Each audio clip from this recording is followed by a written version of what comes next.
Bapak Ibu sekalian, insan pendidikan yang tercinta dimanapun Anda berada, kita jumpa lagi di acara Ngopi Seksi, ngobrol pintar seputar kebijakan edukasi yang memang sudah lama tidak tayang. Kemarin terakhir pun tayang beberapa minggu yang lalu, tapi memang belum ketemu ritmenya untuk kita bisa bikin kegiatan yang reguler. Tapi arahnya ke sana karena memang banyak kebijakan-kebijakan bidang pendidikan, bidang edukasi yang harus kita bahas. Nah, kali ini kita akan membahas asesmen nasional, khususnya untuk bidang numerasinya. Jadi di bagian AKM ya, asesmen kompetensi minimum, kita akan melihat sebetulnya apa isi dari AKM bidang numerasi itu, apa yang sudah ditemukan dan apakah memang perlu ada perbaikan, apakah memang sudah cukup baik untuk memotret kondisi kemampuan numerasi anak-anak kita, mengingat hasil PISA kemarin pun tahun 2002 kita semakin turun lagi. Nah, ujung-ujungnya kan kita tetap harus bagaimana caranya mencerdaskan kehidupan bangsa. Jadi bukan masalah alatnya, bukan masalah programnya, bukan masalah anggarannya, tapi bicara dari semua kegiatan itu, apapun yang dibuat oleh pemerintah harus berujung pada mencerdaskan kehidupan bangsa. Nah, kali ini saya sudah kehadiran dua narasumber.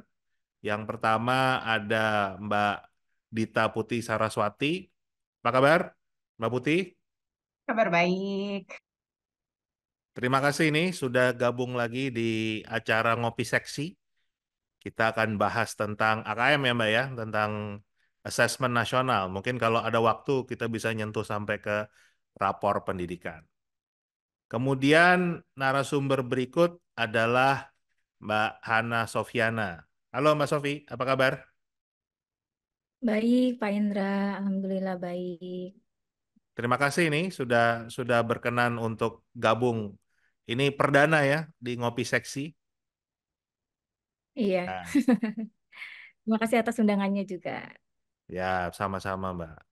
Nah, nanti kita akan juga kedatangan anggota legislatif kita, Pak Ferdiansyah. Tapi kita mulai dulu mungkin dari Mbak Sofi dulu nih.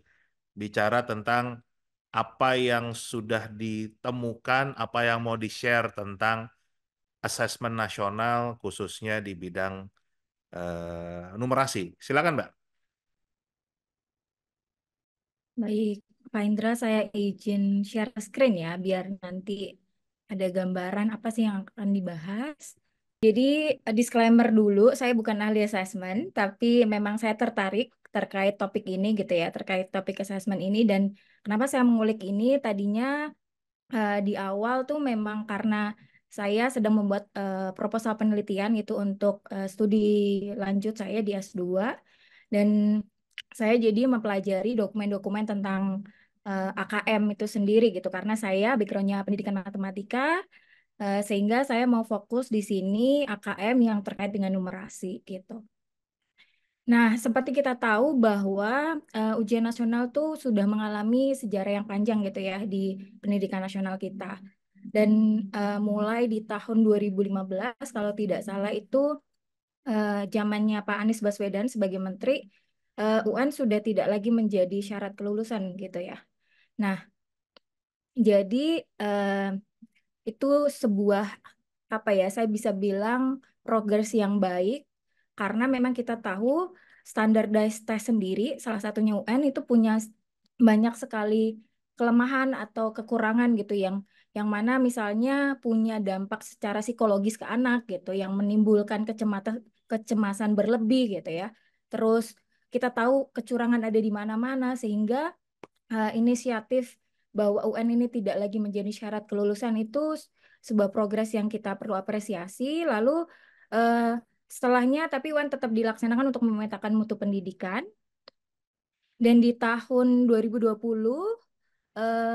menterinya sudah berganti yaitu Pak Nadiem Makarim. Beliau mengganti UN ini menjadi AN nasional.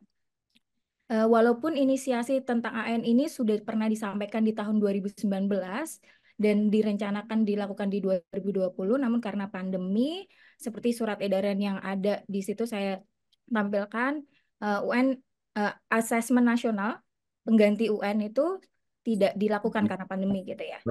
Terus,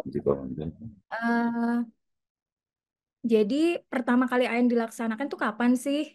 Jadi AN pertama kali dilaksanakan itu di tahun 2021 gitu. Walaupun kita masih di tengah-tengah pandemi saat itu, tapi eh, seperti kutipan yang saya lihat di Kompas ini, Menteri Nadiem Makarim merasa bahwa AN tetap perlu dilakukan supaya kita bisa memetakan learning loss gitu. Mana daerah-daerah yang membutuhkan bantuan, mana yang bisa secara mandiri melakukan pembelajaran gitu jarak jauh atau PJJ. Nah, di asesmen nasional ini sendiri itu ada 3 komponen gitu ya. Dan komponen yang ada di asesmen nasional ini adalah ada AKM, asesmen kompetensi minimum, yang menilai 2 kompetensi yang dianggap penting yaitu literasi dan numerasi. Lalu ada survei karakter yang kaitannya dengan profil pelajar Pancasila, kalau tidak salah. Lalu ada survei lingkungan belajar juga gitu. Kalau melihat secara general, eh, kalau UN dulu itu kan yang dinilai per individu siswa gitu ya. Sedangkan AN ini sifatnya sampling, walaupun samplingnya dilakukan secara acak. Karena bergeser nih, kalau saya lihat di naskah akademiknya, dia mencoba, negara mencoba shifting gitu dari high stakes test menjadi low stakes. Supaya harapannya itu adalah hasil asesmen ini bisa menjadi umpan balik perbaikan bagi tiap satuan pendidikan gitu. Itu tujuannya. Saya ketika membaca naskah akademik itu merasa bahwa oke, ini menuju satu arah yang baik gitu. Secara gambaran umumnya ya, bahwa hasil asesmennya tidak mengakses individu tetapi sistem gitu. Nah, untuk kali ini karena saya tadi sudah sampaikan di awal, saya sendiri background-nya adalah matematika, jadi yang saya akan kulik di sini dan sampaikan ke teman-teman temuannya adalah terkait dengan numerasi. Eh, saya langsung ke sini ya. Jadi em, setelah mempelajari beberapa dokumen gitu terkait dengan AKM yang numerasi, saya menemukan bahwa di dalam penyusunan kerangka tes ya untuk numerasi ini, pemerintah menggabungkan 2 kerangka yang digunakan secara internasional, yaitu OECD dan juga IEA. Jadi OECD itu yang menyelenggarakan PISA, IEA yang menyelenggarakan TIMSS gitu ya. Nah, saya sempat agak shock karena, gimana, kenapa ini digabungkan ya? Itu pertanyaan saya di awal. Tapi setelah makin membaca, saya ngerti, oh bagian mana nih yang diambil dari OECD, bagian mana yang diambil dari TIMSS gitu.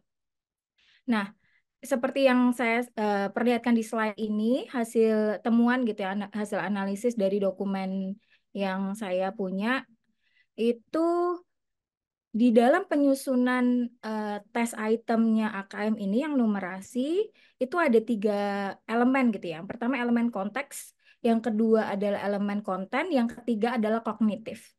Untuk konteks dan konten, ternyata pemerintah tuh mengambil dari OECD, dari kerangkanya OECD. Nah, konteksnya sendiri ada personal, sosial budaya, dan saintifik. Kalau kita bandingkan, teman-teman lihat ya, ada 2 ya, ini kerangka AKM sama kerangka OECD. Yang asli gitu ya, utuh. Di dalam dokumen itu, konteksnya itu yang diambil 3. Hanya personal, sosial budaya, dan saintifik. Occupational atau terkait dengan pekerjaan dihilangkan. Buat saya sebetulnya tidak apa-apa, mungkin tujuannya adalah supaya sesuai dengan konteks Indonesia gitu. Mungkin tidak familiar ketika anak-anak dites terkait dengan pekerjaan. Tetapi sayangnya di dokumen itu dihilangkan begitu saja, tidak ada penjelasan mengenai kenapa itu dihilangkan. Gitu. Terus yang kedua, yang ada di konten AKM gitu ya. Kontennya mengambil dari mana? Kontennya itu mengambil dari adopsi dari kerangka OECD ini yang ada 4 ya. Di bahasa Inggrisnya itu, tapi di bahasa Indonesia ada bilangan, lalu ada data dan probabilitas, lalu ada aljabar, dan terakhir adalah geometri dan pengukuran gitu. Nah, sebetulnya kalau secara domain konten, saya melihat itu secara judul gitu ya, sudah sesuai dengan apa yang sedang dipelajari oleh siswa di sekolah saat ini gitu. Di pelajaran matematika memang ada itu, apalagi di kurikulum Merdeka memang sudah ada aljabar ya. Kalau di 2013 dan kurikulum sebelumnya aljabar belum masuk di SD khususnya. Nah,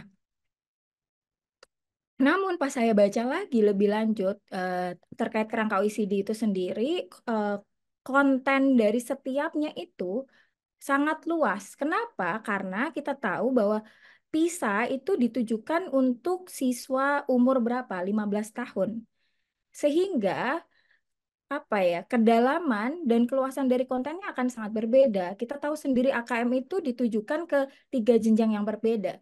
Di SD, di kelas 5 yang di apa namanya di tes gitu yang jadi samplingnya, terus di SMP itu kelas 8, di tengah jenjang kelas yang SMA itu kalau nggak salah di kelas 11 gitu ya.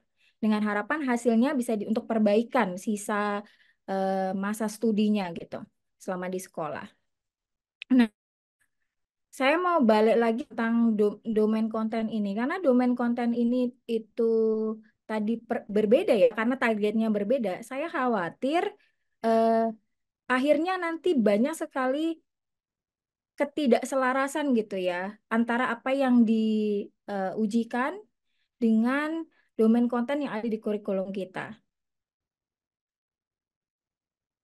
Nah, yang berikutnya lagi adalah level kognitif. Nah, ini dikawinin nih. Kalau tadi 2 domain itu diambil dari OECD, PISA untuk penyusunan PISA. Level kognitifnya dia ngambil dari dari IEA atau TIMSS yang ada knowing, applying, reasoning. Mengetahui, menerapkan, lalu bernalar gitu ya. Menalar gitu. Nah, kita tahu sendiri, balik lagi, level kognitif ini tiba-tiba dikawinkan, tapi saya sendiri tidak mendapatkan penjelasan di dokumen naskah akademiknya gitu terkait dengan penyusunan ini.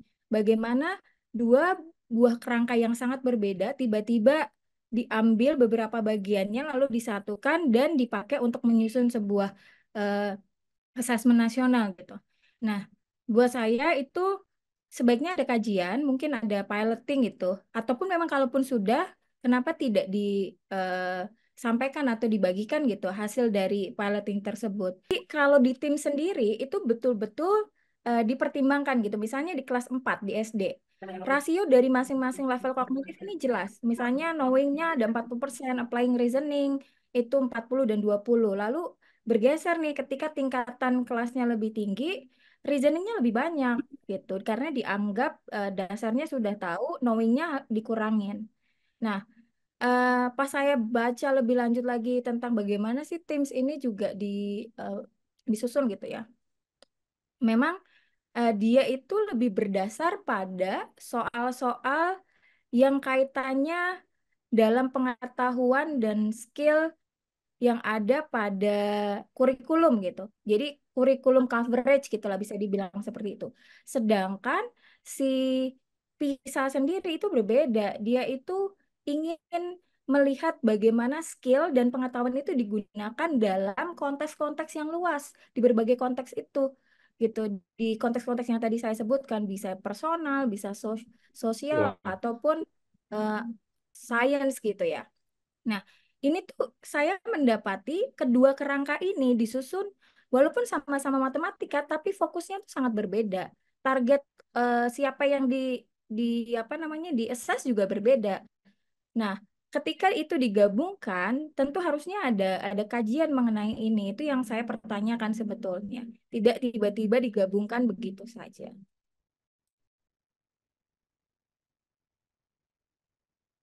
Nah, kalau ini bisa dibaca sebetulnya di dokumen AKM ya. Cuman temuan saya mungkin lebih kepada ada 2 dokumen kalau kita masuk ke laman resminya mereka gitu ya, dengan judul yang sama. Lalu saya mendapati ada AKM dalam pembelajaran, tulisannya gitu. Di AKM dalam pembelajaran itu harapannya jadi acuan guru untuk membuat assessment di kelas. Tapi memang ya itu dia, apa namanya, ada ketidakkonsistenan gitu ya dalam penjelasan mengenai level kognitif. Jadi dipersingkat seperti yang dilihat di sini, sedangkan di dokumen aslinya tuh harusnya seperti ini, dari masing-masing level kognitif. Saya cuma khawatir kalau dipersingkat terjadi miskonsepsi gitu ya ketika guru menjadikan itu sebagai acuan.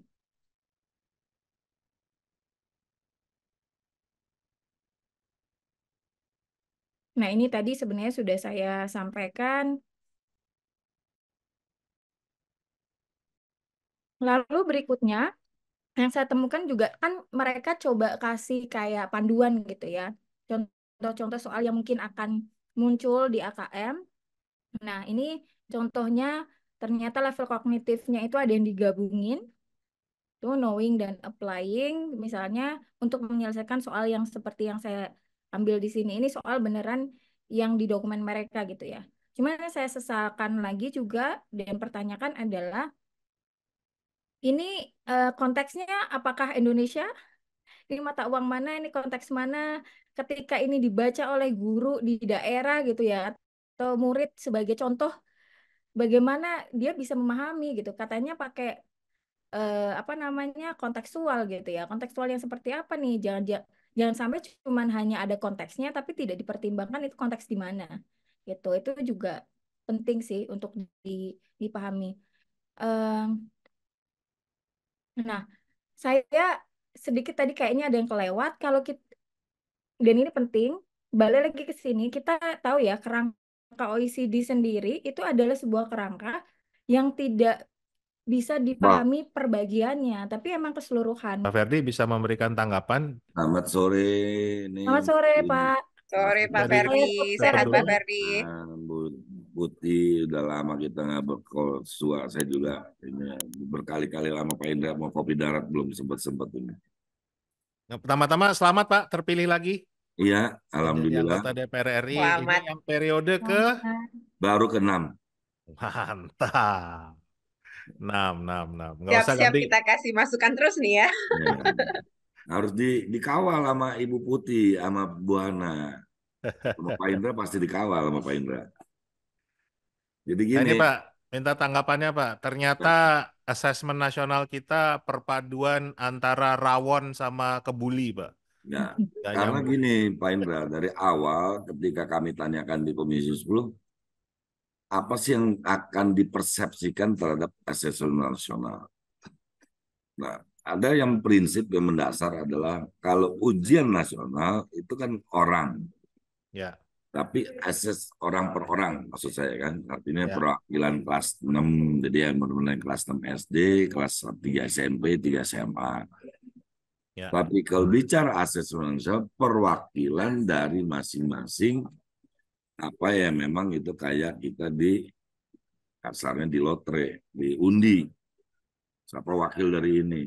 Ini kan menimbulkan masalah. Jadi pertanyaan mendasar dalam konteks sebuah survei, karena ada survei karakter yang tadi disampaikan bahan. ya. Apakah juga cara pengambilan metode samplingnya sudah pas belum? Kan masalah lagi di situ. Jadi kalau kita kita cari tahapan-tahapannya seperti itu. Tapi saya juga tidak mau terlibat teknis yang artinya gini saja. Kalaupun itu dianggap benar pun, pertanyaan mendasar saya sudah sampaikan ke Nadiem Makarim bahwa untuk keberhasilan, kesuksesan dan termasuk juga kepala pusat apa ya Kak, yang nangani AKM ini sekarang, dulu kan Kapus Pendik lah ya, BSKP. PSKP. Saya sampaikan kalau asesmen nasional ini mau berjalan dengan baik, maka minimal harus dilakukan berapa poin. Satu, poin pertama, yang berkait dengan pelatihan untuk jenjang SD. Saya udah punya surveinya juga Pak Indra, Bu Hana, dan Bu Putih di dapil saya di Garut. SD kalau mau sukses pelaksanaan IKM harus ada BIMTEK itu minimal 6 sampai 7 kali untuk BIMTEK-nya, untuk jenjang SD. Itu kita lakukan pas COVID, jadi 2020. 2021, maaf. Kemudian untuk jenjang SMP 4 sampai 5 kali. Jenjang SMA SMK 2 sampai 4 kali. Itu kan sudah tergambar. Artinya apa? Dihitung aja unit cost per BIMTEK setiap jenjang itu berapa. Hitung cepat Pak Indra, Bu Hana, dan Bu Putih. Tidak ada angka 2,6 triliun asesmen nasional sebenarnya gagal. Karena bukan sekedar pelaksananya, karena juga ada unsur BIMTEK-nya, pendampingannya, termasuk kalau bicara ANBK, asesmen nasional berbasis komputer. Negara belum mampu memberikan fasilitas setiap sekolah ada komputer. Maka kami waktu itu menyarankan supaya dimasukkan dalam Juklak dan Juknisbos bahwa kegiatan asesmen nasional ini untuk menyewa komputer salah satunya. Ya, itu jadi masukan waktu itu kami sampaikan. Jadi secara tegas, apabila tidak ada uang 2,6 triliun, asesmen nasional hampir dipastikan gagal. Itu baru bicara anggaran, Pak Indra, Bu Hana, dan Bu Putih. Belum bicara teknis tentang siapa, bagaimana pendampingannya, BIMTEK-nya yang harus disampaikan apa. Apapun tadi materi yang disampaikan Bu Hana, ya itu juga belum tentu bisa dipersepsikan sama orang-orang yang ada di sana, di Senayan tersebut. Nah, itu yang juga kami khawatir.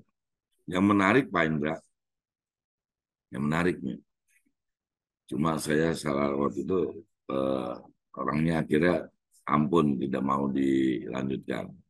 Apa itu? Jadi sekolah penggerak melaksanakan asesmen nasional kacau balau. Padahal sekolah penggerak menjadi andalan dalam hal kegiatan-kegiatan yang menjadi program prioritas yang ada di Kemendikbud.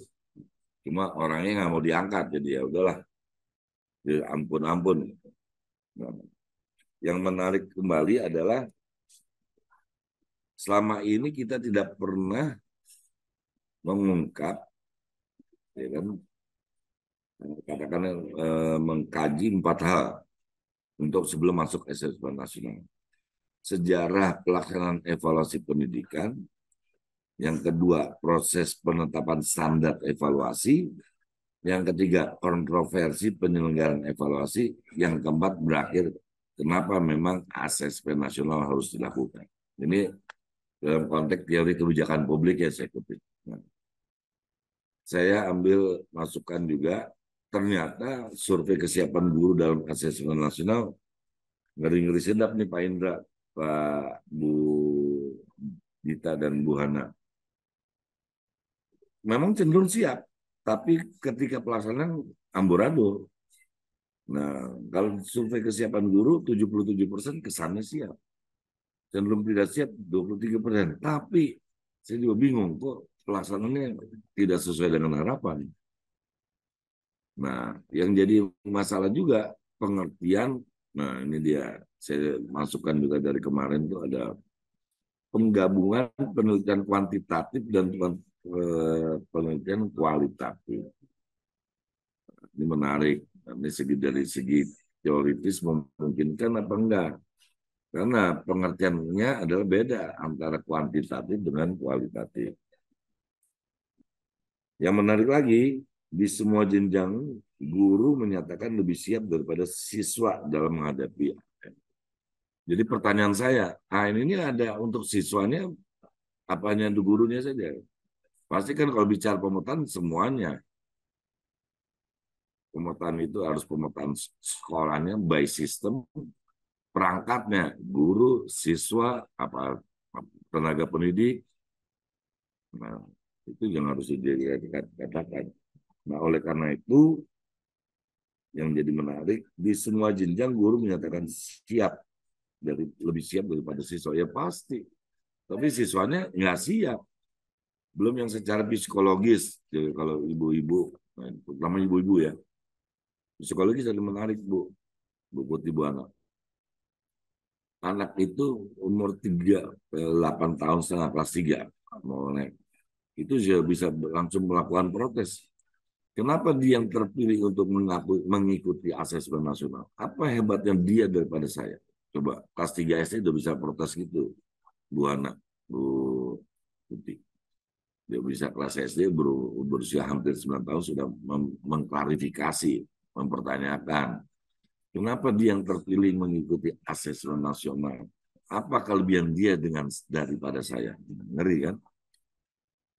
Itu hanya sebagai dari aspek psikologis. Belum bicara psikologis orang tua juga. Kalau orang tuanya yang pengen anaknya selalu, kan suka ada orang tua yang memang eager selalu mendampingi anaknya, pengen anaknya bisa katakanlah lebih baik daripada dia, sehingga dia melakukan pendampingan terus.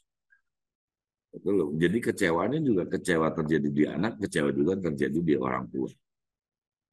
Ada hal yang menarik lagi adalah ada temuan di sarana dan prasarana.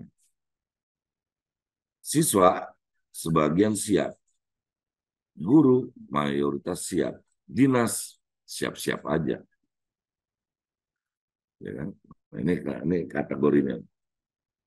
Ini menarik data yang kita udah coba dapat beberapa. Kira-kira 60% responden SMP, SMA, dan SMK sarana prasarana telah tersedia. 50,71% responden SD menyatakan sarana prasarana tidak tersedia. Bukan siap, tidak tersedia. Guru, mayoritas responden SMP, SMA, SMK sarana prasarana telah dan sangat tersedia. Kata guru kan. Tapi kalau dites kembali belum tentu ya.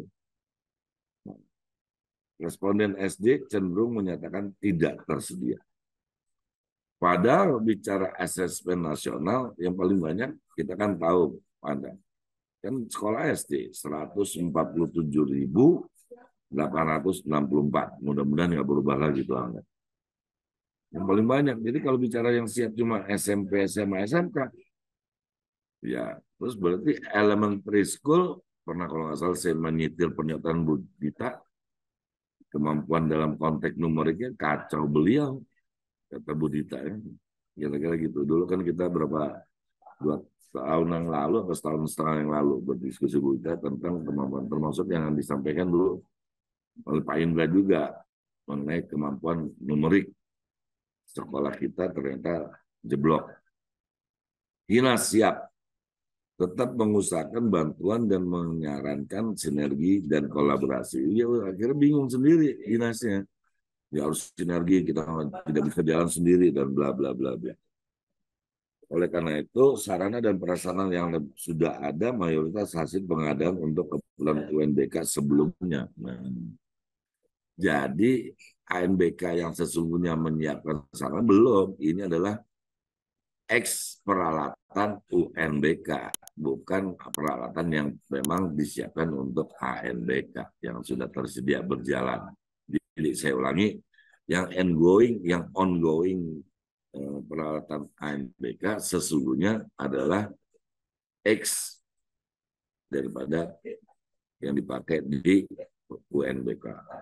Sarana prasarana yang tersedia mayoritas harus di-upgrade. Nah, karena sudah cukup lama, ini kalau hitungan kan ANBK sudah juga jalan memasuki tahun keempat, tapi sarananya masih dilakukan UNBK. Perlu upgrade, di-upgrade.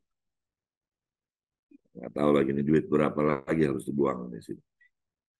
Idealnya sarana dan prasarana sudah tersedia lengkap sebelum AN. Ini permintaan daripada kesimpulan ketika kita melakukan diskusi. Jadi tidak pakai tawar, kalau memang AN mau tersana lebih baik, harus disiapkan dulu sarananya. Jangan minjem sana, minjem sini, nyewa sana, nyewa sini, gurunya bingung, nggak tahu persepsinya, nggak tahu pemahaman tentang AN, siswanya apalagi, orang tua murid apalagi, udah bingung. Dukungan pihak juga termasuk ke sana dalam masih konteks sarana prasarana. Dukungan pihak terkait tersedianya sinyal dan listrik. Nah, ini lagi.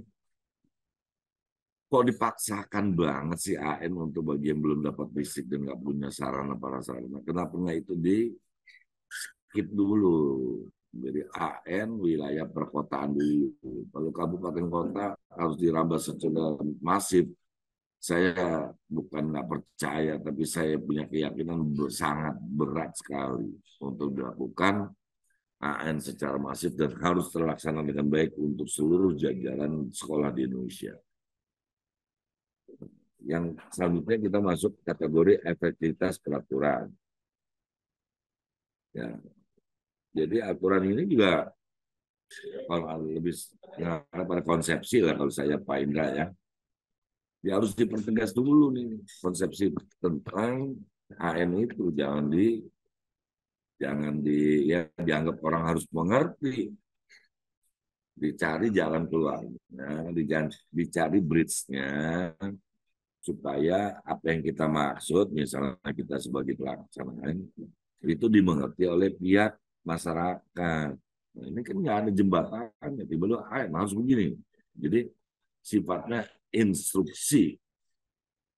Jadi ini udah kayak Panglima TNI menginstruksikan kepada anak buahnya di jajaran terbawah. Susah.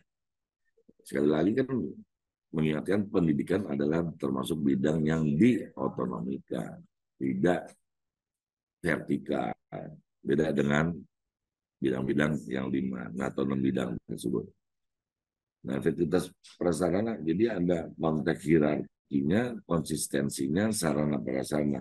Kesimpulannya dari hal ini yaitu pertama, peraturan perundang-undangan belum mengatur secara rinci memuat petunjuk teknis pelaksanaan AN. Masih bingung-bingung.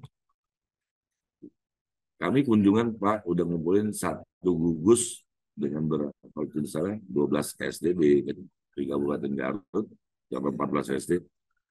Ternyata juga bagaimana pelaksanaan AN itu ya udah lakukan dengan sebaik mungkin, arahannya begitu saja. Kira-kiranya, walaupun ini terlalu umum, tapi kira-kira gitu. Jadi berdasarkan yang kalau kita pakai dasar peraturan perundang-undangan, belum ada peraturan perundang-undangan yang mengatur secara rinci dan membuat petunjuk teknis pelaksanaan UN dengan melihat situasi dan kondisi di daerah Indonesia, seluruh Indonesia. Artinya kan beda-beda. Jadi pelaksanaan dan perlakuannya harusnya beda. Perlakuan untuk konteks AN di Indonesia Barat, Tengah, dan Timur. Yang kedua, pemahaman pemangku kepentingan. Siswa dan guru belum siap menghadapi AN yang diawali kurang memahami. Jadi memang diawali karena ini cepat-cepat. Jadi bahasa saya itu kalau secara sudah canlier, toslier deh, belum pusing, udah lagi ditambahin pusing. Itu dia, kayak kurikulum kan, ganti baru terus. Yang ketiga, sedikit lagi Pak, situasi dan kondisi daerah. Setiap wilayah berbeda yang dihadapi pada masalah yang berbeda juga. Jadi nggak mungkin, nggak usah jauh-jauh. Kalau Pak Indra kan sudah merasakan, misalnya sama-sama Jawa Tengah. Dapil 1 Jawa Tengah dengan dapil 4 Jawa Tengah udah beda masalahnya. Budaya berbeda. Padahal masih sama Jawa Tengah. Demikian juga di Jawa Barat. Jadi harus hati-hati di sini. Nah, di akhir 2020 saya cuma mengutip sedikit lagi.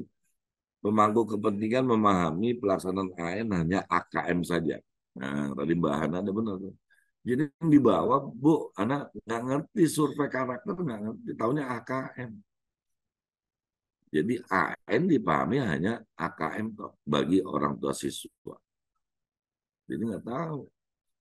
Nah, itu sampai sekarang ternyata pemahaman itu tidak terjadi kenaikan yang signifikan. Jadi tidak terlalu memperhatikan bahwa survei karakter dan survei lingkungan belajar menjadi unsur dalam asesmen nasional. Cuma di tahunnya KM aja Pak Indra. Dia tidak tahu ada unsur survei karakter dan unsur lingkungan belajar. Oleh karena itu menimbulkan konsekuensi bahwa definisi AN tidak dipahami secara cepat dan tepat oleh pemangku kepentingan. Wajar, berburu masyarakat umum, ya kan, aparat birokrat yang berkaitan dengan dunia pendidikan juga masih banyak yang belum jelas, belum paham tentang AN. Situasi dan kondisi daerah. Saya ambil yang terakhir aja, ini terakhir kali, sebelum hampir masuk yang lain. Jadi kajian resmi yang memang setelah kita diskusi Pak Indra, Bu Hana, dan Pak Budita, sebagai kajian resmi yang perlu kita cermati adalah satu, keterlibatan. Wah, ini kan bahasanya meaningful participation publik di setiap tahapan penyusunan. Nggak libat. Ya.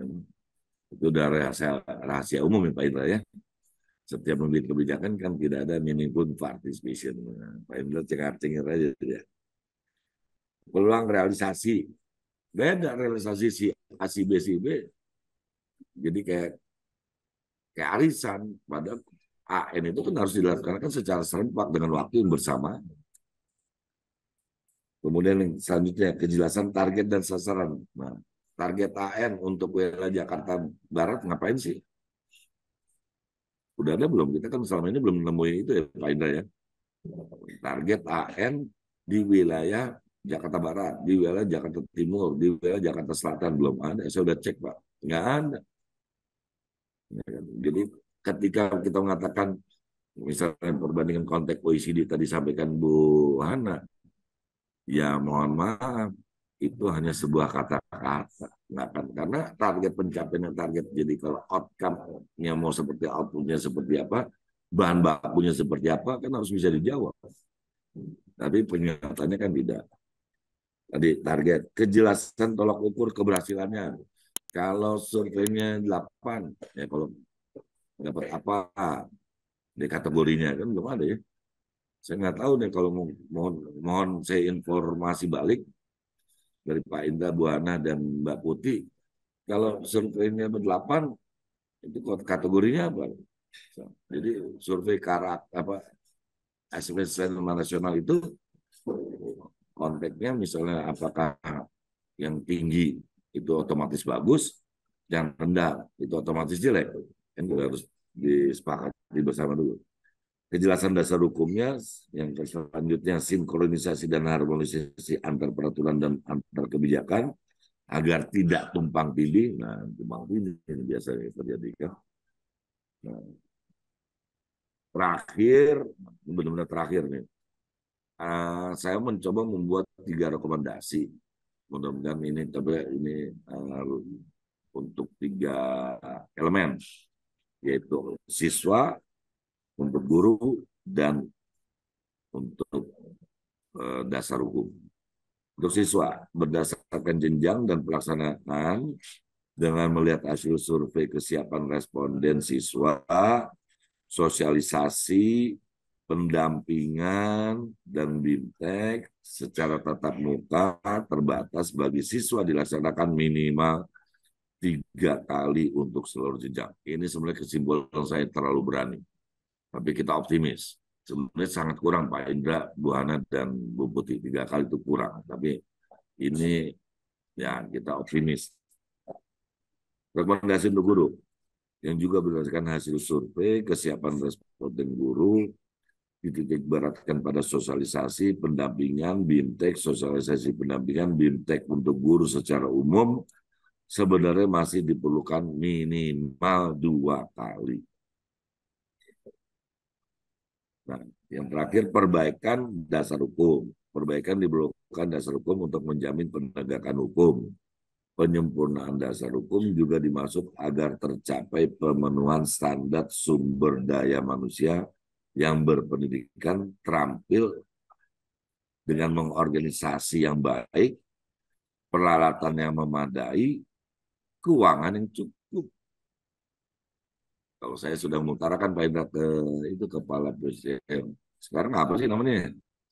Saya sendiri jadi mitra Komisi 10 jadi nggak tahu lagi namanya. Kalau dulu kan yang menangani ujian nasional kan Kapus Pendik. Ya, sekarang ya lupa sih nama itu, tapi dulunya Balitbangnya jadi BSKP itu kan. Ya tapi kan itu eselon satunya, eselon 2-nya yang Eselon 2-nya lupa. Mbak Putih kali tahu. nggak tahu gitu juga dia. Kalau dulu kan ngetop banget, Profesor Iya. Nizam gitu kan. Ya, dulu dulu Prof Nizam tuh yang jadi. Nggak keuangan, jadi kembali lagi. Kalau saya ngitungnya 2,6 T Pak Indra. Kalau nggak berhasil AKM. Terima kasih ya. Terima kasih Bu Putih dan Bu Ana dan Pak Indra. Mohon maaf di stop ini. Saya Siap. habis itu mendengarkan dan mohon juga kita diskusi sebentar sebelum saya nutup acara. Enggak. Pak Ferdi, mungkin ada satu hal yang juga perlu Komisi 10 tahu nih. Nama assessment itu nggak cocok buat buat survei ini kan. Ini survei, Pak. Masa disamain sama pemilu? Kan beda. Kalau assessment itu kan semuanya di-assess. Sedangkan ini cuman sebagian aja tuh dari sisi diksi aja udah keliru. Gitu nggak, Mbak Sofi, Mbak Putih? Kayaknya tergantung metode samplingnya deh. Mesti kita lihat dulu metodenya. Nggak bisa langsung kita simpulin gitu kayaknya sih. Nggak, kalau kita lihat tadi yang disampaikan Mbak Sofi misalnya itu kan menggunakan konsep dasarnya PISA dan TIMSS kan tadi. Mm-mm. PISA itu kan nggak pernah menyebut dirinya sebagai assessment. PISA selalu menyebut dirinya sebagai survei, ya kan? Bisa kan Programs of International Student Assessment juga. Iya, tapi dia selalu menyebutnya bukan sebagai assessment siswa ya, tapi sebagai survei, gitu. Tapi A kan survey. sebenarnya dia bentuk assessment juga kan. Sebenarnya dari namanya aja dia Programs of International Student Assessment ya. Jadi kalau Oke, soal itu menurut aku masih debatable sih. Masih masih debatable. debatable ya, kan gitu. Terus ya banyak hal sih, terutama ya yang saya di awalnya taunya memang ini adalah ngopi dari PISA kan gitu loh, ngopi dari OECD. Tapi ternyata ngopi juga dari TIMSS gitu. Ini gimana sih itu penjelasannya masuk akal nggak, Mbak Sofi, Mbak Putih? Ini gimana menggabungin ya itu tadi istilah saya, gimana cara gabungin antara kebuli sama rawon kan gitu. Pak Sofi mungkin bisa lanjutin yang tadi kali ya penjelasannya ya, biar lebih clear kali ya Pak Indra ya. Oke. Iya, mungkin kalau penjelasan dari saya tuh gini, tadi kan saya di awal udah menjelaskan bahwa tujuan dua asas gitu ya. Dan satunya lagi kerangkanya itu harus dipahami sebagai sebuah kerangka yang utuh gitu. Di mana si konten dan konteks itu hanya sebagai alat gitu untuk mencapai yang di tengahnya bulat tadi mathematical reasoning gitu supaya ada penalaran di matematika. Nah, untuk mencapai itu ada elemen proses sebetulnya di OECD itu yang dipisah, yaitu dan ada panahnya ya. Artinya itu memang berkesinambungan, bukan dilihat sebagai bagian yang terpisah-pisah gitu. Jadi ketika di contohnya misalnya di konteks eh, tentang sosial budaya, tentang data pengangguran gitu ya. Kontennya data, lalu konteksnya adalah pengangguran. Ketika itu dipakai sebagai sebuah assessment, lalu untuk memahami data tentang pengangguran itu, si elemen prosesnya itu harus dipakai gitu, yaitu formulate. Jadi memformulasikan data itu menjadi sebuah model matematika. Eh, Elemen berikutnya adalah dia lalu menghitung gitu ya dari equationnya atau model matematika itu dihitung gitu. Setelah dihitung, terakhirnya adalah interpretasi dari hasil hitungan itu, sehingga si matematika reasoning itu tercapai. Nah, karena ini adalah sebuah kerangka, saya menjadi ragu ketika si elemen proses ini diganti tiba-tiba menjadi gabungan dengan tim tadi gitu, level kognitif. Apakah jadinya nanti tidak bias gitu hasilnya? Kenapa? Karena strukturnya tuh sangat berbeda. Kalau yang eh, PISA tadi itu tidak ada persentase dari si setiap elemen proses. Tapi kalau yang Teams itu setiap level kognitifnya punya rasio gitu ya, supaya tujuannya tercapai. Kayak yang tadi Ditampilkan knowing-nya apa berapa? nih? Ditampilkan mungkin presentasinya, Sob. Oh ya boleh. Oh ini ya. Nah, ini yang tadi saya bilang kalau Teams tuh benar-benar punya target. Kelas 4 setidaknya level cognitive knowing itu 40% tercapai dan itu rasio itu ada muncul di jumlah soal ya terkait dengan level kognitif itu. Lalu applying juga 40%, reasoning 20% karena ini masih di kelas bawah. Lalu ketika jenjangnya naik, rasionya untuk reasoningnya juga naik. Nah, saya tidak mendapati rasio ini di dalam dokumen penyusunan AKM numerasi gitu. Ketika memang dia mengadopsi ini, landasannya seperti apa? Perubahannya sampai kelas 11 itu eh, progression gitu ya. Secara kognitifnya seperti apa? Apakah mempertimbangkan ini atau tidak? Kalau tidak, saya khawatir nanti tujuannya supaya terjadi penalaran atau peningkatan skill numerasi itu tidak bisa tercapai. Sehingga usulan dari kami gitu ya, ketika saya dan teman-teman berdiskusi, ya perlu ada kajian gitu. Ketika dua framework disatukan, tidak lantas karena baik di masing-masingnya, lalu bisa dipakai begitu saja kan? Tentu harus tahu level kognitif ini seberapa jauh betul-betul searah gitu dengan tujuan kita yang kita tuliskan di kurikulum misalnya kayak gitu. Jadi lebih lanjutnya lagi itu juga harus ada keselarasan ke situ. Tujuan matematika kita apa sih gitu? Numerasi kita apa sih yang kita tuangkan di kurikulum? Align atau tidak? Selaras atau tidak? Nah, di negara lain ya Pak Indra, itu mereka meminta ada lembaga independen untuk membuat sebuah kajian keselarasan itu antara asesmen nasional dengan kurikulum. Di Amerika salah satunya itu mereka melakukan itu. Dan memang ditemukan ada ketidakselarasan, tetapi memang negara secara sadar gitu ya melakukan itu, meminta lembaga independen untuk membuat kajian itu sehingga perbaikan yang perlu dilakukan itu benar-benar ditindaklanjuti. Nah, saya nggak Sorry tahu Mbak, nih kalau di bisa Indonesia. diulang lagi yang nggak selaras tadi apa antara apa dan apanya ya di Amerika? Oh, antara asesmen nasional dengan asesmen nasional yang antara kurikulum nasional dengan asesmen nasionalnya itu sudah ada kajiannya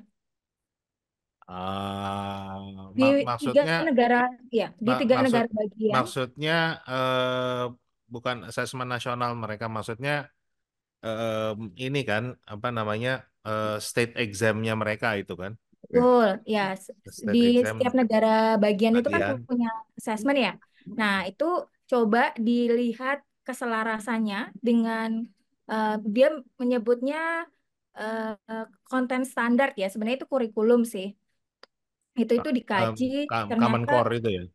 mm-mm, ternyata temuannya memang itu ada ketidakselarasan.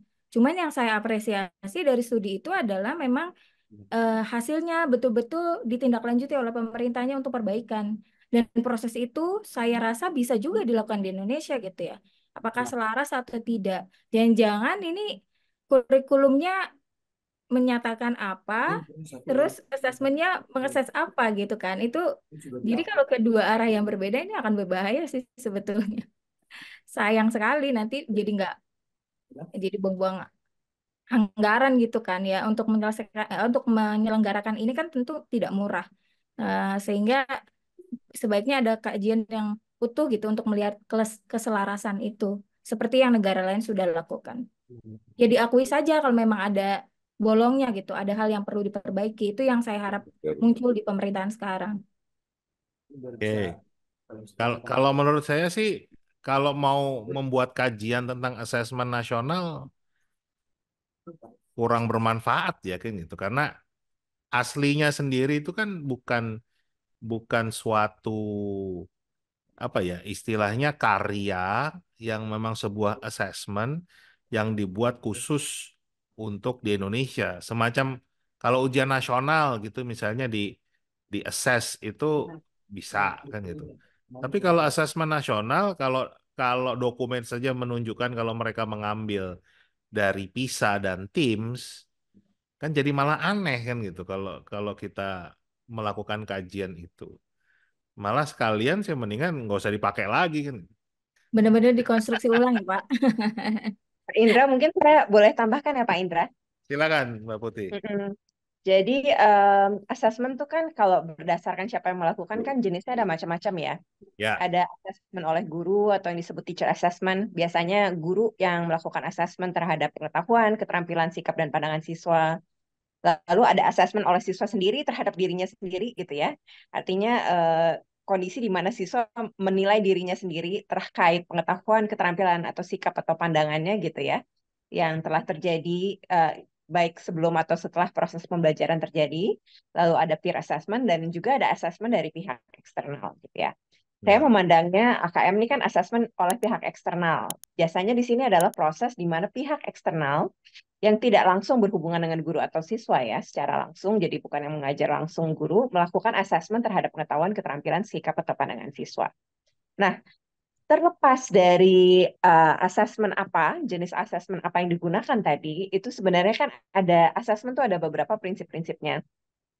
Saya akan bacakan prinsip-prinsip asesmen menurut NCTM, National Council of Teachers of Mathematics tahun 1995. Memang konteksnya adalah konteks matematika gitu ya, tapi mungkin bisa kita jadikan bahan untuk refleksi tentang bagaimana asesmen nasional juga dijalankan. Jadi, asesmen harus memberikan informasi yang penting bagi guru dan siswa untuk mendukung proses belajar dan mengajar matematika. Nah, asesmen matematika menurut NCTM, yang tadi juga kasusnya Sofia adalah matematika ya, pertama adalah merefleksikan matematika yang esensial, yang berfokus pada keterampilan matematika yang penting dan pengetahuan matematika yang penting. Jadi kita bisa mengecek gitu ya, apakah asesmen kompetensi AKM gitu ya, asesmen nasional dalam dalam hal ini asesmen kompetensi minimum memang mengarah ke situ. Itu harus bisa kita cek sebenarnya. Kedua adalah asesmen kompetensi minimum gitu. Asesmen apapun sih harus meningkatkan kualitas proses belajar mengajar matematika. Jadi dengan adanya asesmen itu, apakah yang menerima data mengenai hasil asesmen itu, misalnya sebagai asesmen eksternal, jadi punya informasi lebih gitu ya tentang proses belajar mengajar apa yang perlu ditingkatkan gitu ya. Misalnya kalau di bilangan, di bagian mananya bilangan gitu ya, yang kemudian dia perlu uh, perlu ada proses peningkatan ininya. Misalnya jangan-jangan tadi memformulasikan masalah matematika aja belum ada gitu ya. Boro-boro bicara tahap reasoning gitu ya. Artinya kan salah satu keterampilan yang perlu ditingkatkan adalah keterampilan untuk memodelkan masalah-masalah menjadi apa namanya menggunakan model-model matematika. Lalu ketiga, dia harus bersifat adil gitu ya. Inilah sebabnya saya agak setuju bahwa apa namanya asesmen nasional tidak high stakes seperti ujian nasional gitu ya. Karena kan ketika dia tidak bersifat high stakes, maka ketika ada masalah gitu ya, kita anggaplah apa namanya hasilnya tidak kurang baik dan sebagainya, yang dirugikan tuh bukan siswa gitu ya. Jadi itu jadi penting. Lalu dia harus merupakan proses yang terbuka gitu ya. Misalnya dengan memastikan siapapun yang diasas itu tahu apa yang diasas gitu ya. Kriteria penilaian digunakan untuk asesmen juga harus terbuka. Nah, ini yang mungkin kita perlu pertanyakan gitu ya. Kita bisa lihat dari rapor nasional yang bisa diakses publik, bukan yang bisa dibuka oleh dinas, kepala sekolah ataupun guru, itu indikatornya nggak jelas sebenarnya kan. Di situ cuman ada kayak, nilainya di atas minimum, menengah, tapi apa indikatornya itu kan nggak terlihat gitu ya. Beda kalau kita baca laporan-laporan lain gitu ya, asesmen-asesmen internasional pun gitu ya, kita bisa lihat persis kebanyakan siswa ada di level berapa gitu ya. Kebanyakan siswa ada di level berapa, maknanya apa gitu ya. Lalu juga bisa dijadikan dasar untuk mengambil kesimpulan yang valid terkait pembelajaran siswa. Nah, validitas ini juga hal yang kita pertanyakan gitu ya. Gimana kita bisa mengecek validitasnya si asesmen apa namanya AKM itu gitu ya. Indikator-indikatornya seperti apa gitu ya. Dan yang terakhir yang saya rasa yang justru kita pertanyakan adalah selaras dengan tujuan pembelajaran dan kegiatan pembelajaran. Saya rasa saya sudah sempat mendengarkan paparannya Mbak Sofi. Nanti mungkin Mbak Sofi bisa menjelaskan dengan lebih lanjut gitu ya, bahwa AKM itu ternyata nggak selaras gitu, gitu. Tidak selaras misalnya dengan capaian-capaian pembelajaran yang ada di dalam kurikulum Merdeka ataupun kurikulum sebelumnya, apa namanya kurikulum 2013. Dia dibuat pakai kerangka apa? Sedangkan kurikulum kita kerangkanya beda lagi. Kan Ya. agak lucu gitu ya. Ketika dia adalah sebuah asesmen nasional, harusnya kan dia selaras. Kerangka yang digunakan di dalam kurikulum juga merupakan kerangka yang digunakan untuk melakukan asesmen nasional. Jadi kita bisa melihat apakah dia selaras antara dari dokumen resmi kurikulum aja ya dengan asesmen nasionalnya, dan ternyata kenyataannya adalah tidak gitu ya. Jadi itu yang eh, ini baru dari dokumen ya, belum lagi dari hasil apa yang benar-benar terjadi di dalam kelas dari implementasi. Misalnya kita bisa lihat bahwa beberapa soal asesmen nasional gitu ya sangat butuh penalaran gitu ya, butuh kemampuan memaknai bacaan gitu ya, kosakatanya juga ada yang apa namanya tidak selalu mudah gitu ya.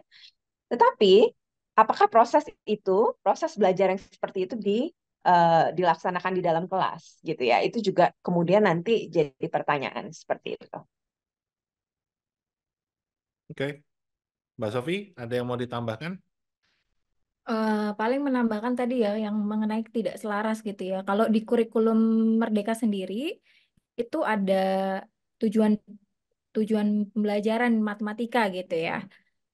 Itu Tampilin aja, Kak Sofi. ya, Mbak boleh. Sofi, tampilin aja. Jadi, supaya jelas ya. Sebentar. Nah, ini.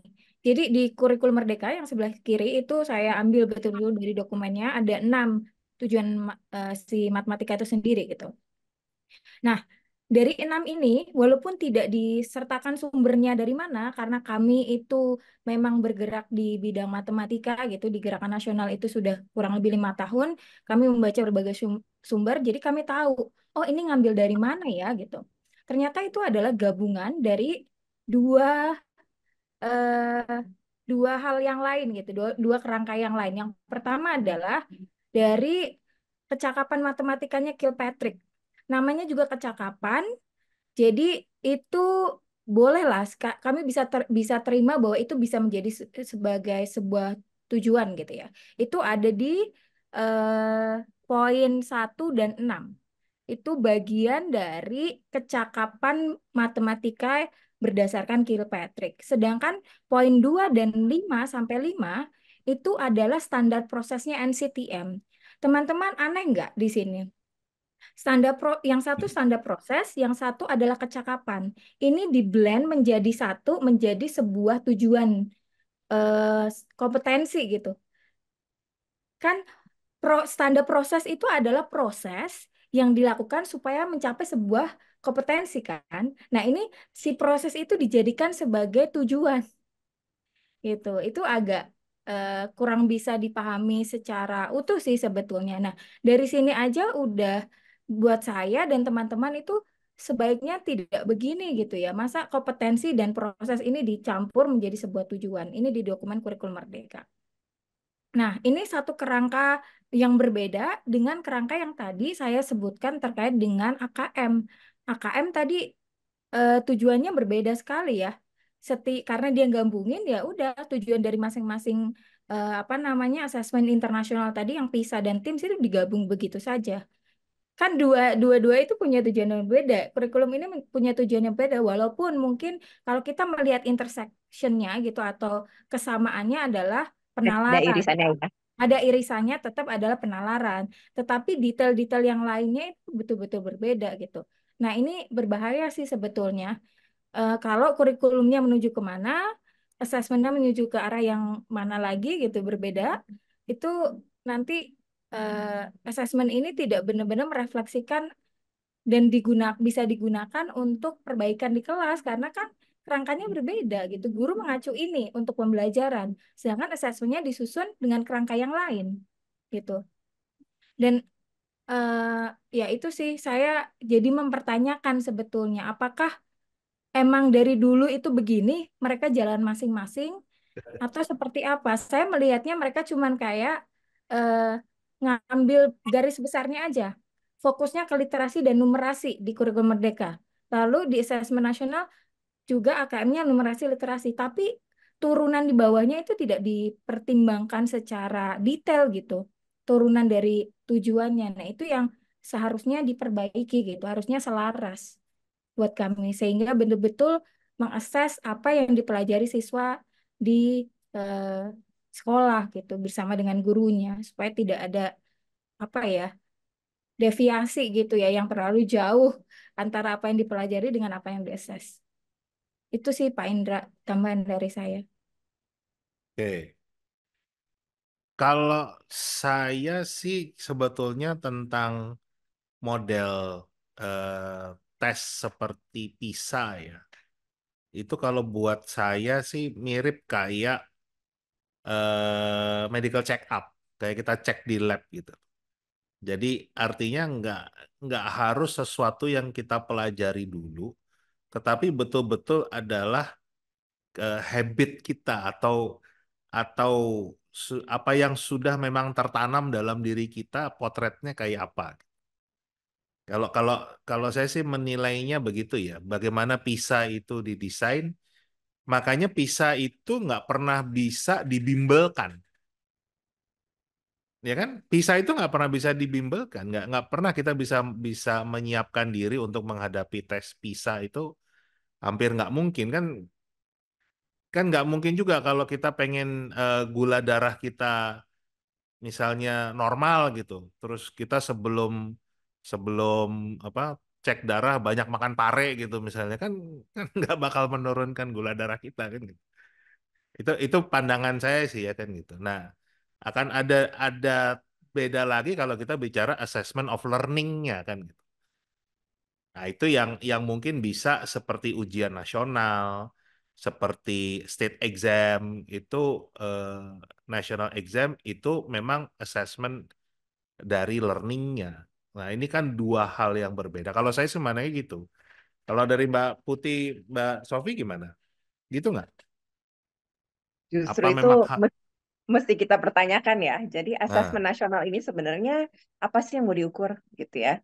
Eh, nah, nah tuh. itu justru mesti kita pertanyakan gitu ya. Apakah kita mau mengukur? Apakah apa namanya? Apakah memang siswa kita gitu ya mencapai apa yang ditargetkan di dalam kurikulum misalnya, termasuk kemampuan berpikir tertentu gitu ya, atau kita memang mau sangat tergantung dari apa yang mau kita ukur Oh, gitu ya. sepakat. Jadi mungkin itu yang kemudian yang kalau yang saya perhatikan gitu ya dari kajian apa yang dilakukan oleh Mbak Sofi gitu ya, itu sebenarnya adalah eh, jadi mulai mempertanyakan validitasnya gitu loh, yang sangat basic gitu. Apakah dia mengukur apa yang emang ingin diukur gitu kan? Itu kan Ya, sebenarnya sangat basic prinsip salah satu prinsip dasarnya assessment gitu ya. ya. Jadi pertanyaannya lagi apa yang mau diukur? Apakah dia mengukur apa yang memang ingin diukur? Itu dulu. Em, Kalau soal sampling itu beda kasus lagi ya, itu beda beda kasus lagi. Terus kedua adalah ternyata kemarin saya juga baca dokumen UNESCO gitu ya, yang tentang apa itu saya lupa ya, kasus di negara lain ya, salah satu Di negara di South Afrika, Africa, ya. Di Afrika Selatan gitu ya, Hmm, bahwa ternyata salah satu yang penting adalah alignment antara assessment yang dijalankan di apa namanya di entah di level nasional atau di level sekolah dengan apa yang benar-benar dilakukan di sekolah dengan kurikulumnya dan apa yang dilakukan di sekolah itu harus dicek. Dan ternyata saat kita cek gitu ya, ternyata dari kerangkanya aja sudah tidak selaras gitu. Kerangka ya. kurikulumnya berbeda, kerangka asesmen juga Aha. berbeda. Jadi menurut saya ini temuan yang sangat penting gitu ya. Ini ini bukan temuan yang populer, yang orang banyak bahas gitu ya. Tapi ternyata saat kita lihat di detail, dia tidak memenuhi syarat yang seharusnya gitu untuk menjadi sebuah asesmen nasional. Ya. Dari Pak Ferdi mungkin ada tanggapan nggak, Pak? Ya, kalau saya jangan main nanggung, Bu Dita. Apa yang mau dinilai, terus bentuknya seperti apa proses penilaiannya. Kalau udah ketahuan akan diapain, nah itu dia kan problemnya kalau nggak gitu kan nggak kelar-kelar Pak. Nah, terus Kalau memang nggak punya duit, suruh kerja sama caleg-caleg aja kalau survei karakter itu kan. Kita juga tahu perubahan consumer behavior para calon pemilih. Gitu, Pak.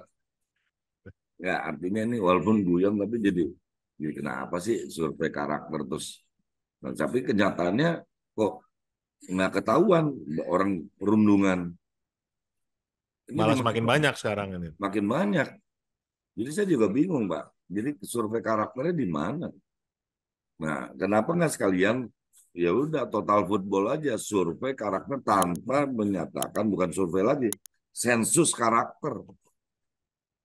Kalau enggak percuma kita main-main apa istilahnya membicarakan AN tapi tidak bisa bahkan lebih banyak lagi tentang perundungan padahal itu kan bicara karakter. Jadi kalau Ya. usul saya konkret ya sensus saja karakter, nggak usah survei lagi. Dan tolong yang jawab itu tadi Bu Putih dan kalau kita sepakat Bu Putih dan Bu Hana serta Pak Indra menjawab psikologis kenapa saya tidak terpilih, apa hebatnya dia daripada saya. Apabila si anak mempertanyakan itu nggak bisa dijawab itu. Saya juga kaget ditanyain gitu sama si anaknya. Oh, Kenapa apa jadi metode? sampel gitu ya? Kenapa Iya, dia yang dites? nah, sekarang saya nggak tahu juga metodenya dipakai ya. Kalau dikatakan dalam dunia politik kan ada sampel minimal sekian ratus. Nah, apakah ini juga menggunakan sampel-sampel metode seperti itu? Yang setiap sekolah misalnya karena harusnya juga lihat populasi, Pak. Kalau kita kan ngukurnya gini, Pak Indra. Misalnya, saya ingin margin errornya 3%. Nah, oleh karena itu, tapi berdasarkan pembagiannya, responnya ini 1.200. Dibaginya berdasarkan daftar pemilih tetap per kecamatan proporsional. Bisa nggak kayak gitu sekolahnya? Jadi nggak bisa sama jumlah sekolah yang disurvei dan jumlah murid yang disurvei di Jawa Barat dengan Papua, nggak bisa. Karena berdasarkan jumlah, kan gitu ya. Betul. Ya kembali pertanyaan dasarnya kan sama seperti yang disampaikan Mbak Putih tadi. Sebetulnya asesmen nasional ini mau ngukur apa? Dan setelah sudah berkali-kali dilakukan ini menghabiskan uang rakyat yang triliunan, ukurannya udah kelihatan belum? Gitu. Apa yang mau diukur? Nothing. Nothing. Artinya, oke, seandainya pun ada. Cuma just to know, Mbak Putih. Ya kan? Jumlah saya tahu misalnya, katakanlah nih, kita ambil dari sisi yang agak sedikit positif ya. Saya tahu misalnya SD di Tasik, SDN sekian, agak bagus matematik. Ini cuma just to know gitu doang. Terus mau diapain? Nggak ngerti. Itu pun juga berkesimpulan yang diperkirakan terjadi pada kelas 3 dan kelas 4 atau kelas 5 gitu kan gitu kira-kira gitu aja cuma tahu-tahu gitu Pak Indra. Habis itu nggak tahu lagi. Ya, ya, ya. Oke. Nah, mungkin sekarang karena kita sudah berada di ujung acara juga,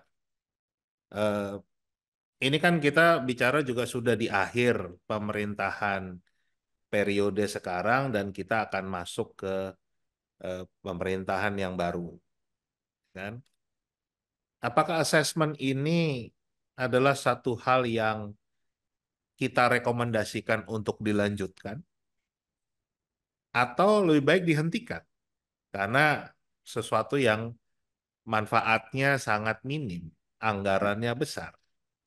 Gimana, Mbak Sofi dulu mungkin? Saya dulu Pak Indra. Oke. Udah. Izin Mbak Sofi ya sama Mbak Putri ya. Kan ini kebijakan publik.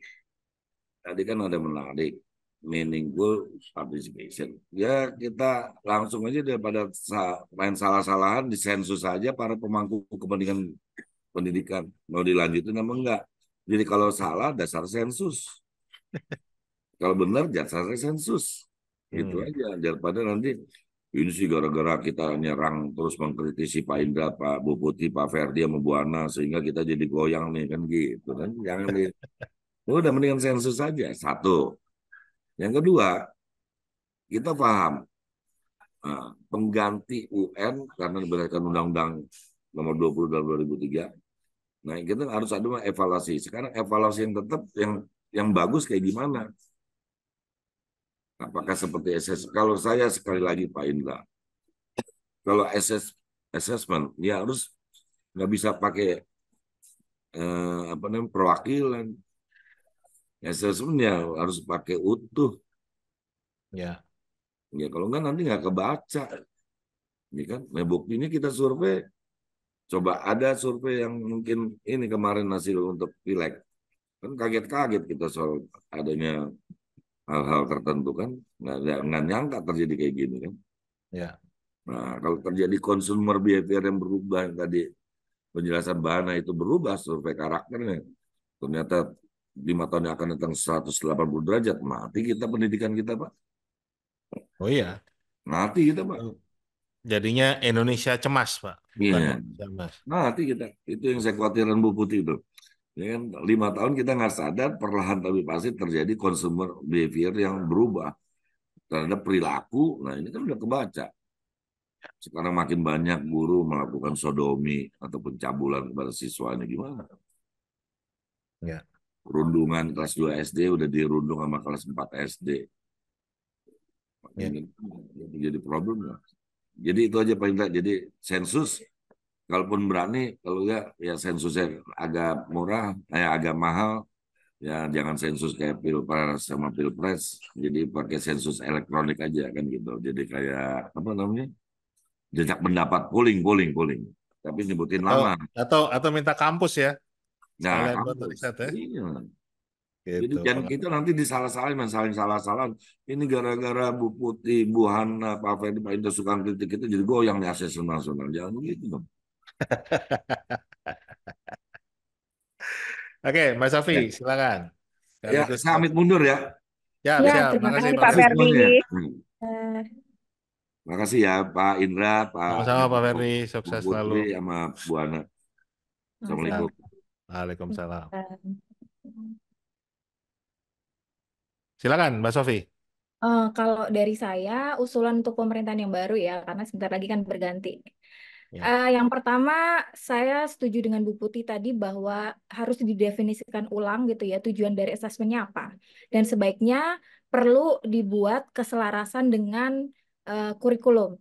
Itu Kak, antara nanti asesmennya yang menyesuaikan kurikulum atau sebaliknya. Atau memang harus dua-duanya dirombak gitu, supaya mendefinisikan pada satu tujuan yang disepakati gitu. Di Hmm. entah di literasi, numerasi, atau di bidang yang lainnya. Terus yang kedua adalah tentang waktu pelaksanaannya. Apakah betul perlu dilakukan? Kan ini tadi dari high stakes ke low stakes gitu ya. Apakah betul perlu dilakukan tiap tahun atau seharusnya jeda waktunya itu tidak 1 tahun sehingga tujuannya tadi kan supaya ada perbaikan nih. Apakah betul dalam 1 tahun itu bisa maksimal perbaikannya? Kalau yang saya baca sih minimal ada sebuah kajian gitu ya, minimal 2 tahun. Kita tahu sendiri PISA dan TIM saja itu jeda waktunya 3 tahun dan 4 tahun Betul. gitu ya. Jangan-jangan kalau memang tujuannya adalah untuk perbaikan, eh, jangka waktu untuk menuju ke asesmen berikutnya itu lebih dari 1 tahun. Itu sih kalau dari saya, Pak Indra. Ya, memang itu juga yang pernah saya sampaikan ke Kepala BSKAP sih waktu beliau mau meluncurkan asesmen nasional ini dan saya bertanya, beliau nggak bisa jawab. Pertanyaan saya itu simpel. Ini kenapa sih anak kita diukur terus, tapi nggak pernah diobatin kan gitu? Katanya diperiksa terus kan, mau pakai UN lah, sekarang AN lah, tapi penyakitnya nggak pernah diobatin kan? Ini kan kita udah tahu dari hasil PISA itu literasi kita lemah, matematika kita lemah. Terus buat apa diukur lagi kan gitu? Untuk menunjukkan memang lemah kan? Kan lebih baik diobatin kan itu. Itu yang saya sampaikan, tapi ya malah tidak direspon gitu. Oke, Mbak Putih, silakan. Kalau Sekaligus saya closing sih statement. kembali lagi ya, kan kita mau mengevaluasi pendidikan nasional ya. Ya, Jadi apa namanya kayak asesmen nasional kan sebenarnya satu bagian aja. Dan kita harus bedakan ketika kita mau mengevaluasi sistem gitu ya, dan kita mau menilai apa yang terjadi persiswa dengan ya, mempelajari apa yang siswa pelajari gitu ya. Itu satu hal, itu bagian dari evaluasi pendidikan nasional. Saya sedikit mau menyinggung gitu ya. Kalau misalnya evaluasi pendidikan nasional kan harusnya berdasarkan standar nasional pendidikan. Jadi yang dievaluasi bukan sekedar kognitif masing-masing siswa atau survei lingkungan belajar di sekolah, tetapi juga aspek-aspek lain, misalnya standar pembiayaannya, ya kan? Lalu standar sarana dan prasarananya, itu kan yang sebenarnya mau kita evaluasi gitu ya. Hal-hal yang sifatnya makro dan akan mempengaruhi si siswa. Nah, itu saya lihat sekarang malah nggak terlalu kelihatan gitu ya. Dulu ada rapor pendidikan. Di rapor pendidikan misalnya kita bisa lihat di masing-masing provinsi gitu ya, total anggaran pendidikan daerah yang digunakan untuk pendidikan dibandingkan yang masuk gitu ya. Data-data Oh, kayak gitu maksudnya sekarang di mana neraca kita? pendidikan, neraca Ya, neraca pendidikan. pendidikan daerah, neraca pendidikan nasional kan kita bisa lihat. Ya, Lalu ya, di situ kita bisa lihat misalnya tentang kualifikasi guru, berapa persentase guru yang ya, sudah S1 dan belum gitu ya. Karena itu nanti berhubungan dengan apa namanya? Berhubungan dengan standar standar pendidiknya kan, ya, gitu ya. Lalu juga ada persentase anggaran, lalu angka partisipasi murni, terus udah gitu dan macam-macam ya. ya, Kondisi ruang kelas aja ada gitu di neraca pendidikan. Sekarang betul. nggak ada gitu. Jadi menurut saya asesmen nasional itu hanya satu bagian dari evaluasi pendidikan nasional. Yang mungkin nanti perlu kita pikirkan bersama-sama adalah bagaimana sih sebenarnya kita merancang sebuah sistem di mana kita benar-benar dapat data yang lengkap tentang evaluasi pendidikan nasional, bukan hanya secara mikro, tapi secara makro juga, bukan hanya tentang siswanya atau tentang kondisi sekolahnya, tetapi bagaimana komponen-komponen di dalam sistem itu mempengaruhi kemudian pendidikan atau kualitas pendidikan tersebut. Jadi itu mungkin mesti kita kita cek kembali gitu ya. Jadi siapapun yang jadi menterinya, mohon sistem evaluasi pendidikan itu dievaluasi kembali gitu ya. Agar kita bisa lihat apakah sistem ini benar-benar berjalan sebagaimana mestinya untuk mencerdaskan kehidupan bangsa. Sepakat. Memang sistem pendidikan nasional kita belum pernah dievaluasi dan sebetulnya kalau kita bicara revisi Undang-Undang Sisdiknas itu sudah masuk prolegnas sejak periode kemarin. Tapi ini kan ada beberapa hal yang memang membuat kita tunda dulu karena tadi seperti disampaikan oleh Pak Ferdi, problemnya adalah di minimnya partisipasi publik. Nah, mudah-mudahan pemerintah yang baru, Mendikbud yang baru, itu akan bisa mendorong partisipasi publik yang lebih bermakna, karena kita percaya kan, it takes a village to raise a child. Ya kan?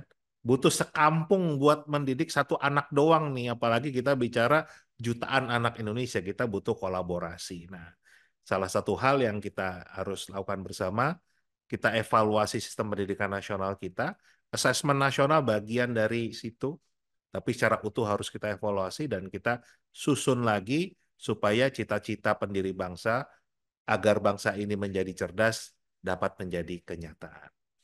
Terima kasih Mbak Putih, terima kasih Terima Mbak kasih Sofi, banyak terima kasih kesempatannya Pak Pak Ferdi. Indra, terima kasih Pak Indra. Ferdi, terima kasih Bu Sofi.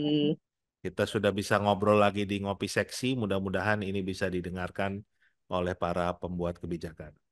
Demikianlah Bapak Ibu sekalian, insan pendidikan yang kami cintai.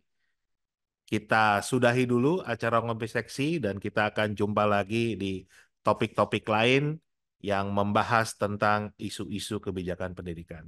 Jangan lupa untuk subscribe channelnya, ketik komentar Anda, like videonya, dan share link YouTube-nya ke rekan-rekan Anda. Sampai jumpa lagi.